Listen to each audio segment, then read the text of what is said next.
ነቢይ ሱለይማን ዓለይሂ ሰላም ያስገነባው የወርቅ ከተማ አሁን ላይ የት ይገኛል? ግዙፉን የወርቅ ከተማ ለመገንባት ያ ሁሉ ወርቅ ከየት መጣ? በነቢይ ሱለይማን ዓለይሂ ሰላም ዘመን ተገንብቶ የነበረው የወርቅ ከተማ ከስፍራው ቅሪት አካሉ ይገኝ ይሆን? ዚምባብዌ ከዚህ ውብ ከተማ ጋር ያላት ግንኙነትስ ምንድን ነው? ተመራማሪዎች በወርቅ የተገነባችውን የሱለይማንን ዓለይሂ ሰላም ከተማ በምርምር ያረጋገጡት ነገር ይኖር ይሆን? ያች ውብ ከተማስ ከምድር በታች ተቀብራ ይሆን ወይስ አድራሻዋ ጠፍቷል? ንግሥት ቢልቂስን በአግራሞት ያስደመመው ያ ውብና ወርቃማው ቤተ መንግሥትስ አሁን ላይ የት ተሰወረ?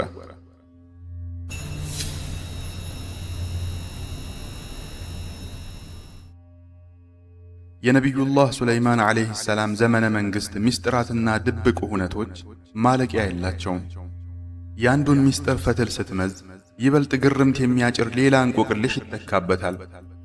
ይህም በታሪክ ውስጥ እጅግ ድንቅና ድብቅ ወደ ሆነው ዘመን እየገባህ መሆንህን ያረጋግጥልሃል። የጥንት ድርሳናት እንደሚተረኩት በሱለይማን ዓለይሂ ሰላም ዘመን በኢየሩሳሌም ወርቅ እንደ ድንጋይ በየመንገዱ ይዝረከረክ ነበር። ይህ አባባል የደራሲያን ማጋነን አሊያም ከመቶ ዓመታት በኋላ የተፈጠረ አፈ ታሪክ ሳይሆን በጥንታዊ የምስራቅ ድርሳናት ውስጥ በግልጽ የሰፈረ ቃል በቃል የተነገረ እውነተኛ ክስተት ነው። ነገር ግን ትልቁ ጥያቄ እዚህ ጋር ነው። ይህ ሁሉ ወርቅ ከየት መጣ? ተመራማሪዎች በዚህ ጉዳይ ለዘመናት ግራ ተጋብተዋል። ሱለይማን ዓለይሂ ሰላም ወርቅ ፍለጋ ከርሰ ምድርን እንደቆፈረ የሚገልጽ አንድም የታሪክ ሰነድ ወይም ጥንታዊ የብራና ጽሑፍ የለም። ነገር ግን የታሪክ መዛግብት ሱለይማንን ዓለይሂ ሰላም በተመለከተ ከዚህ የከበደ ሌላ ምስጢር ይጠቅሳሉ። ይኸውም ሱለይማን ዓለይሂ ሰላም ውቅያኖሶች ሳይቀሩ የግዛቱ አካል ነበሩ የሚል ነው። የብሉይ ኪዳን መጻሕፍትን የመረመሩ ምሁራን ሱለይማን ዓለይሂ ሰላም ታላቅ የባህር ኃይል አሊያም የመርከብ ስብስብ አደራጅቶ እንደነበር ያትታሉ። ይህ የመርከብ ስብስብ የነበረው በሜዲትራኒያን ሳይሆን በቀይ ባህር ዒስዮን ጃቢር አሊያም ኤጽዮን ጋብር በሚባል ወደብ ላይ ነበር። እነዚህ መርከቦች ወርቅ፣ ናስ፣ የዝሆን ጥርስ፣ እንጨትና ልዩ ልዩ እንስሳትን ጭነው ይመለሱ እንደነበር በስፋት ይነገራል። ተመራማሪዎች ከብሉይ ኪዳን ባገኙት ፍንጭ የእንቆቅልሻቸው ፍቺ የተገኘ ቢመስላቸውም ነገር ግን መርከቦቹ ከየት ነበር የሚመለሱት የሚለው ጥያቄ ከፊታቸው ጠበቃቸው። እዚህ ጋር ነው እንግዲህ ትልቁ እንቆቅልሽ የሚጀምረው። የሱለይማን ዓለይሂ ሰላም ሀብትና የጠፉት ማዕድናት የሚገኙባት ከዓይን የተሰወረች አንዲት ድብቅና ምስጢራዊ ምድር እንዳለች የታመነ ነው። በጥንታዊ ድርሳናት ውስጥ መርከቦቹ ከኦፊር ምድር በርካታ ማዕድናትን ጭነው ይመለሱ እንደነበር በግልጽ ተጽፏል። ከዚያን የጥንት ዘመን ጀምሮ እስከ ዛሬዋ ዕለት ድረስ የዚህች ድብቅ የኦፊር ከተማና የሱለይማን ዓለይሂ ሰላም የጠፉ ማዕድናት ፍለጋ እንደቀጠለ ነው። ነቢዩላህ ሱለይማን ዓለይሂ ሰላም በሕይወት ታሪካቸውና በመንግሥታቸው ዙሪያ ብዙ ምስጢራት የተነገሩባቸው በታሪክ እጅግ ገናና ከሆኑ ስብዕናዎች መካከል አንዱ ናቸው። የምድር ግምጃ ቤቶችና ማዕድናት ተገዝተውለታል። አዕዋፋት፣ እንስሳት፣ ድንጋዮች፣ ነፋሳት፣ ጂኒዎችና የሰው ልጆች ሁሉ በታላቅ ታዛዥነት እንዲያገለግሉት ከአላህ ዘንድ ተችሯል። ይህ ሁሉ ገድል የአፈ ታሪክ ወይም የፈጠራ ወሬዎች ውጤት አይደለም። ማስረጃው በቁርአንና በሁሉም ሰማያዊ መጻሕፍት ውስጥ በግልጽ ተቀምጧል። የሙስሊም ሊቃውንት ሱለይማን ዓለይሂ ሰላም ከአባታቸው ከዳውድ ዓለይሂ ሰላም የወረሱትንና በዘመናቸው የነበራቸውን እጅግ ግዙፍ የማዕድን ሀብት አጽንተውታል። ተውራትም በተመሳሳይ የሱለይማንን ዓለይሂ ሰላም ሀብት የሚጠቅስ ሲሆን እንዲያውም የማዕድኑን መገኛ ቦታ ኦፊር በማለት ይጠራዋል። ሱለይማን ዓለይሂ ሰላምና የጢሮስ ንጉሥ ኪራም መርከቦቻቸውን ከኤጽዮን ጋብር አሊያም ዒስዮን ጃቢር ወደብ ወደ ኦፊር በመላክ ወርቅ፣ የሰንደል እንጨትና የከበሩ ማዕድናትን ያስመጡ ነበር። በነገራችን ላይ ኦፊር የሚለውን ስም በደንብ ያዙት። በመሰናዷችን መጨረሻ ላይ ወደ ዝርዝሩ እንመለሳለን። እንግዲህ ሀብቱ መኖሩ የታወቀ ነው። ሱለይማን ዓለይሂ ሰላም በዘመኑ ከከበሩ ድንጋዮችና ከወርቅ የገነባቸው ታላላቅና አስደናቂ ሕንፃዎችም ለዚህ ምስክር ናቸው። ታዲያ ለእነዚህ ሁሉ ሥራዎች ምን ያህል ማዕድን ያስፈልግ ይሆን? ግልጽ ነው፣ እጅግ ብዙ ወርቅ፣ ናስ፣ ብረት። ለዚህ ደግሞ ያንን ሁሉ ፍላጎት የሚያረካ ታላቅ የማዕድን ማውጫ መኖር ነበረበት። የታሪክ ምሁራን እነዚህ ማዕድናት መኖራቸውን ቢያረጋግጡም የት ይገኛሉ የሚለው ግን አሁንም አከራካሪ ነው። እኛም ዛሬ ወጋችንንና ዳሰሳችንን ከዚሁ እንጀምራለን። አሁን ወደ ዋናው ጥያቄያችን እንመለስ። እነዚህ ማዕድናት የት ይገኛሉ? ለመሆኑ ወደ ትክክለኛው መረጃ የሚያመራንን ፍንጭ እናገኝ ይሆን? ወይስ እንደ ሱለይማን ዓለይሂ ሰላም ቀለበትና እንደ ሌሎቹ ድብቅ ታሪኮች ሁሉ በታሪክ ድቅድቅ ጨለማ ውስጥ እንደታሰሩ ይቆዩ ይሆን? አንድ መረጃ እንመልከት። ስለ ሱለይማን ዓለይሂ ሰላም ማዕድናት የሚያወሩ አብዛኛዎቹ ፊልሞች የተመሰረቱት እንደ አውሮፓውያን አቆጣጠር በ1885 ሰር ራይደር ሃጋርድ ባሳተመው የንጉሥ ሱለይማን ማዕድናት በተሰኘው መጽሐፍ ላይ ነው። ይህ መጽሐፍ ስለ ማዕድናቱ መኖር በብዙዎች ዘንድ ትልቅ ግምት እንዲፈጠር ካደረጉ ቀዳሚ ሥራዎች አንዱ ቢሆንም ብቸኛው ግን አይደለም። የማዕድናቱ ጉዳይና ትክክለኛ መገኛቸው ለብዙ ደራሲያንና የታሪክ ጸሐፊዎች የፈጠራ ምንጭ ሆኖ ቆይቷል። ጉዳዩ ግን በፊልምና በመጽሐፍ ብቻ የተገደበ አይደለም። ተመራማሪዎች እነዚህም ማዕድናት ፍለጋ ከጀመሩ በርካታ አስርት ዓመታት ተቆጥረዋል። ማዕድናቱ ሊገኙባቸው ይችላሉ ተብለው የተገመቱ ስፍራዎች ቢኖሩም አብዛኛዎቹ ፍለጋዎች ግን በአንድ ነጥብ ላይ ብቻ ያተኩራሉ። እሱም በቅዱሳት መጻሕፍት ውስጥ ለሱለይማን ዓለይሂ ሰላም መንግሥት የማዕድን ምንጭ እንደነበረች የተጠቀሰችውና ዛሬ የታሪክ አቧራ የሸፈናት ኦፊር የተባለችው የጠፋች ከተማ ናት። በምርምሩ ሂደት ውስጥ ስለዚች ምድር መገኛ ብዙ መላምቶችና ስሞች ተሰጥተዋል። ይህም ጅማሬውን በ10ኛው መቶ ክፍለ ዘመን ላይ ያደርጋል። በወቅቱ የነበረው መዝገበ ቃላት አቀናባሪ ዴቪድ ቢን አብርሃም አልፋሲ ኦፊር የሚለው ስም የጥንቷ ስሪላንካ መጠሪያ እንደነበር ይገልጻል። ዴቪድ በዚህ አቋሙ ብቻውን አልነበረም። ሰር ዊሊያም ስሚዝም የመጽሐፍ ቅዱስ መዝገበ ቃላት በሚለው መጽሐፉ ይህንኑ ሐሳብ ይደግፋል። እርግጥ ነው ዴቪድ ለዚህ መላምቱ ያቀረበውን ማስረጃ ማወቅ ትፈልጉ ይሆናል። ይሁንና በጽሑፉ ውስጥ ያገኘነው ብቸኛው ማስረጃ የቃላት ፍቺ ትንታኔ ብቻ ነው። እሱም ኦፊር የሚለው ቃል ትርጉሙ ሴሬንዲብ ከሚለው ጥንታዊ ስያሜ ጋር ፍጹም እንደሚገጣጠም ያምናል። ሴሬንዲብ የሚለው ቃል በአረብኛና በፋርስ ድርሳናት ውስጥ ለስሪላንካ የተሰጠ የታሪክ ስያሜ ሲሆን ትርጉሙም የወርቋ ደሴት ማለት ነው። አዎን፣ የወርቋ ደሴት። ታዲያ ይህች ስሪላንካ እነዚያን የጠፉ ማዕድናት በሆዷ ደብቃ የያዘች ለመሆኗ ፍንጭ ይሆን? ይህንን ማንም እርግጠኛ ሆኖ የሚያውቅ የለም። የተመራማሪዎቹ የፍለጋ አቅጣጫ በስሪላንካ ብቻ አልቆመም። የበርካታ የታሪክ ምሁራን አይን ወደ ህንድ በተለይም ወደ ኬረላ ግዛት አምርቷል። የኦፊር ምድር እዚያ እንደምትገኝና ማዕድናቷም እስካሁን ሳይነኩ ተቀብረው ፈላጊያቸውን እንደሚጠብቁ ተመራማሪዎቹ ያምናሉ። ወዳጆቼ፣ ነገሩ እንዲህ በቀላል የሚታይ አይደለም። ተመራማሪዎቹ እንዲህ ሲሉ ያስረዳሉ። ቅዱሳት መጻሕፍት ሱለይማን ዓለይሂ ሰላም ከኦፊር ያስመጣቸው ቁሳቁሶች ማለትም ወርቅ፣ የዝሆን ጥርስ፣ ናስ፣ ጦጣዎች፣ የሰንደል እንጨትና የመሳሰሉት እንደሆኑ ይገልጻሉ። እነዚህ ምርቶች ደግሞ በህንድ ደቡብ ምዕራብ የባህር ዳርቻዎች በተለይም በኬረላ ግዛትና በደቡብ ህንድ አካባቢዎች በብዛት የሚገኙና የሚታወቁ ናቸው። ይህ እንደ አንድ ፍንጭ ሊወሰድ ይችላል። ነገር ግን ብቻውን በቂ አይደለም። ሌላ ተጨማሪ ማስረጃና ምልክት ያስፈልገናል። እዚህ ጋር ነው እንግዲህ ሰር ዊሊያም ስሚዝ የተባለው ምሁር ብቅ የሚለው። የዲክሽነሪ ኦፍ ዘ ባይብል በሚለው መጽሐፍ ውስጥ አንድ ትኩረት የሚስብ ነጥብ አንስቷል። ደራሲው በቅዱሳት መጽሐፍት ውስጥ ለእነዚህ ምርቶች መጠሪያነት የዋሉትን ቃላት ልብ ብላችሁ ተመልክታችኋልን ሲል ይጠይቃል። ደራሲው እነዚህ ቃላት በጥንታዊቷ ህንድ ደቡባዊ ዳርቻዎች ኬረላንም ጨምሮ ይነገር ከነበረው ታሚል ከተባለው ጥንታዊ ቋንቋ ጋር እጅግ የተቀራረቡ መሆናቸውን ይገምታል። ይህ ምናልባት አሳማኝ ማስረጃ ይመስል ይሆናል።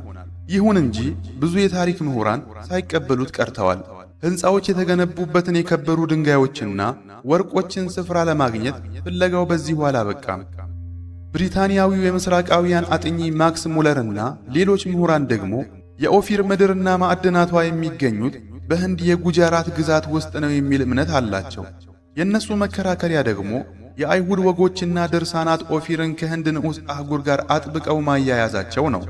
እርግጥ ነው ለእነዚህ መላምቶች ሁሉ እስካሁን ምንም አይነት ጠንካራ ሳይንሳዊ ማስረጃ አልቀረበም። በስፔን የህንድ ማህደር ውስጥ በሚገኘው አንድ ሰነድ ላይ የሰፈረው መላምት እንኳ ቢሆን የማዕድናቱን መገኛ ስፍራ በወል አላስቀመጠም። ይህኛውን መላምት ከሌሎች ለየት የሚያደርገው ወደ ኦፊር ምድር ይወስዳል የተባለውን የመርከብ ጉዞ መስመር ዝርዝር አስቀምጦ ማግኘቱ ነው።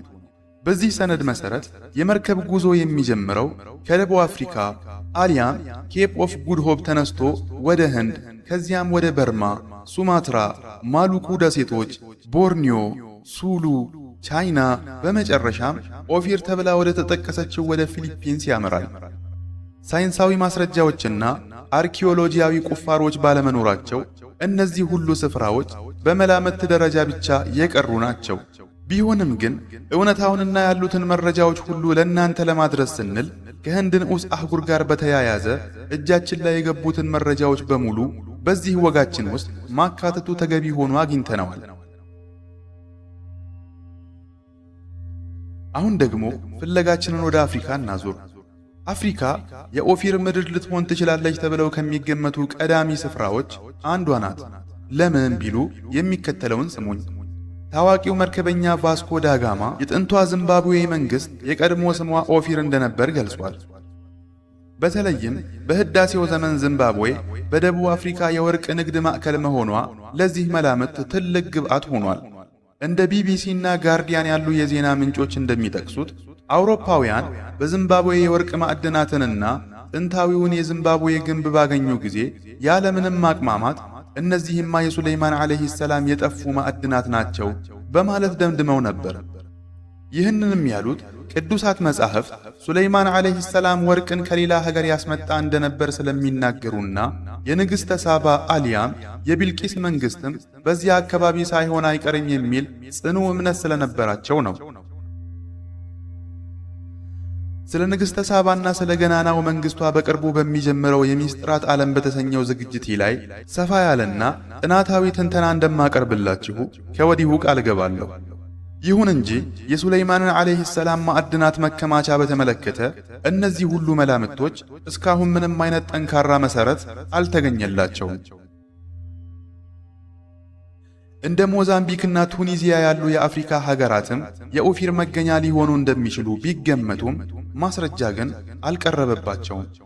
በተለይም ከየመን እስከ ሳውዲ አረቢያ፣ ከዮርዳኖስ እስከ ፍልስጤም የተካሄዱት የአርኪኦሎጂ ቁፋሮች ውጤት መታየት ሲጀምር ትኩረቱ ወደ መካከለኛው ምስራቅ አዘንብሏል።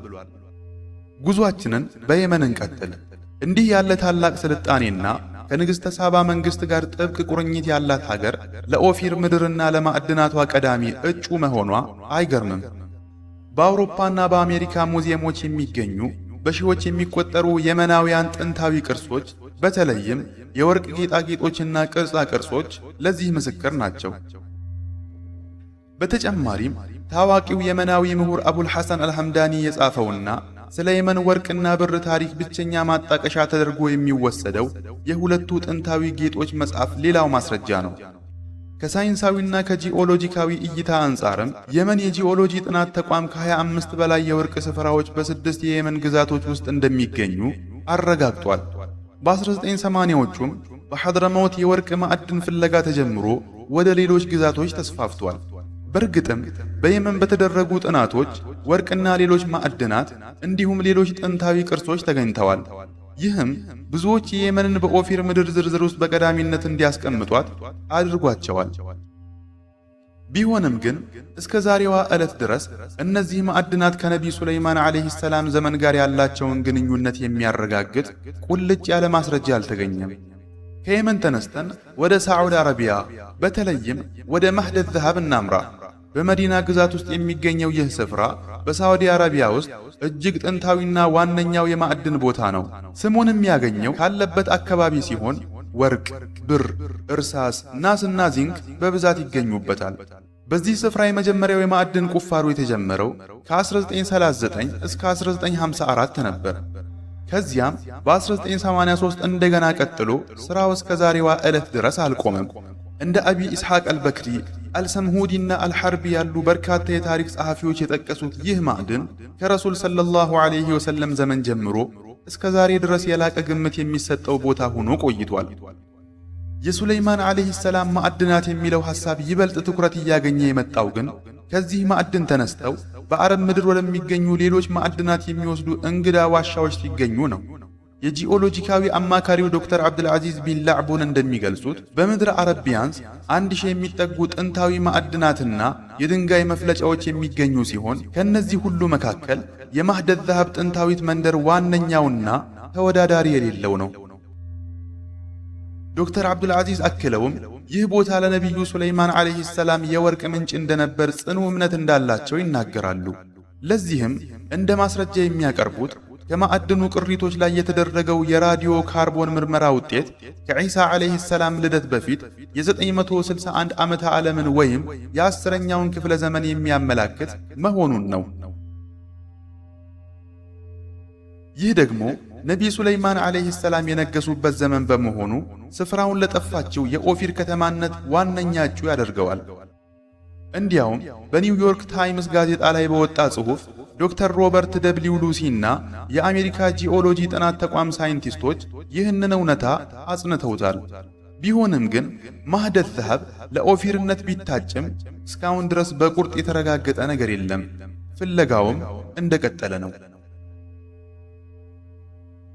ከአረብ ምድር ተነስተን ወደ ጥንታዊቷ ምድር በተለይም ወደ ዋዲ ዓረባ እንሻገራለን። ከሙት ባህር በስተሰሜን እስከ ቀይ ባህር ድረስ የሚዘልቀው ይህ ሸለቆ በዚህ ጉዳይ ላይ ትልቅ ስም አለው። አሜሪካዊው አርኪኦሎጂስት ኔልሰን ግሉክ በ1930ዎቹ በሸለቆው ውስጥ ባደረገው ጥናት ታዋቂዎቹን ማዕድናት አግኝቻለሁ ብሎ አውጆ ነበር።